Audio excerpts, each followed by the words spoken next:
This is a reading from 1 Peter chapter 2, verse 11. Beloved, I urge you as aliens and exiles to abstain from the desires of the flesh that wage war against the soul. So there's a very interesting idea about how you can view your life on this earth in this verse. Yes, that's a common theme throughout the Bible, abstaining through desires of the flesh, yada, yada, yada. But I really like the idea of viewing yourself as an alien, an exile, or a pilgrim on this earth, and that in your life, this isn't your final home, this isn't your final resting place, this isn't where you're meant to be, you're simply passing by. And I found in my life that it's very important recognizing that I'm here for a while. I hope like 100 years. That'd be cool. I want to have kids, grandkids. That'd be awesome. But I'm not here forever. And this is a temporary place to be. And why that's important is, well, I'll tell you the story to weave it in. So I don't really drink that much, and I don't like to drink that much, but I find that I'm a lot more tempted to drink when I'm around people I really know well, but more so when I'm around my home or in my college, with people I know in what I call my home.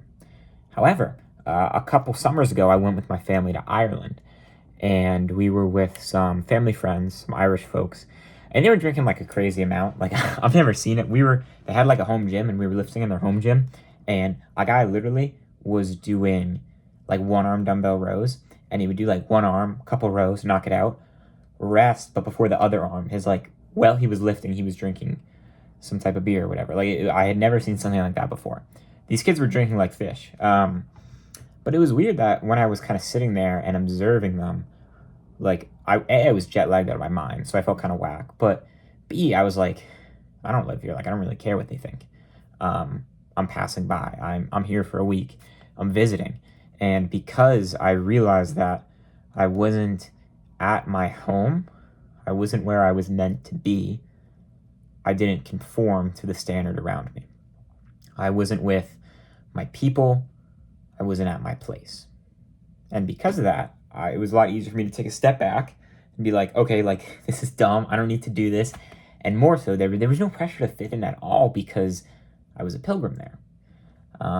So I hope you kind of get the point that wherever you view like your place as or your people, that's where it's easiest to fall into conformity, into following others, into falling into these vices. However, if we view ourselves as aliens and exiles, not only when we're on trips, at school, away from our home, but when we view ourselves as pilgrims on this earth and our life as a journey and the final destination as heaven and in perfect unity with God, it's so much easier to sort of take a step back from the world.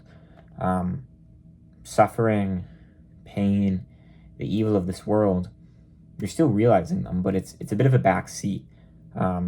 It's viewing yourself. I feel like an alien kind of sounds funny, like one of these guys, but I'm more like the term pilgrim. Like you're passing by, you have a purpose, but this isn't the final place to be. So just a short little reflection on that verse. Again, 1 Peter chapter 2, verse 11. Beloved, I urge you as aliens and exiles to abstain from the desires of the flesh that wage war against your soul. And again, what I pick up from this is abstaining from the desires of the flesh, especially desires of conformity, drinking, casual sex, whatever your vice may be.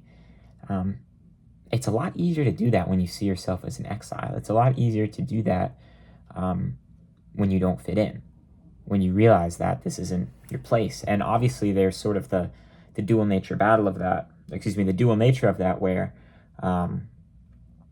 you're wanting to sort of be detached from this world, yet you're also going in communion with others and serving others, yada yada. But there's also a lot of verses like you can either, if you love this world, I'm misspeaking here.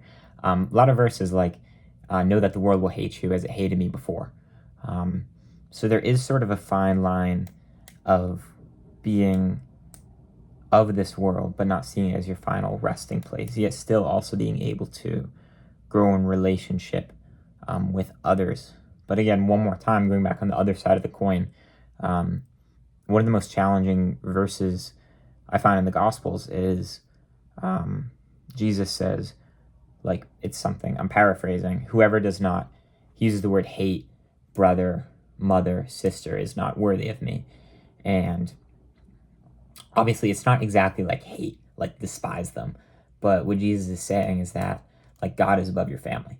Like it's that deep, it's that serious. And that's the separation, not even the separation, the priority that God should have above your family. I'm actually going to pull up that verse so I don't misquote it real quick. I don't want to get that wrong. Whoever does not hate. Luke 14:26. I can find it in the Bible. If anyone comes to me and does not hate his own father and mother and wife and children and brothers and sisters, yes, and even his own life, he cannot be my disciple. Again, that's Luke 14:26. And again, not hate, despise, but more so the priority of God first. And again, coming back to the central theme of this video, viewing yourself as a pilgrim on a journey, viewing this as not your final place, makes living a Christian life easier. It makes abstaining from vices easier, and it makes keeping God as the first and foremost priority a heck of a lot easier. So I hope this video helped in somehow. My words. But yeah, kind of simple. Just see yourself a bit more as a pilgrim, passing through in the valley of the shadow of death, as they say in Psalm 23. Hope this helps. Take care.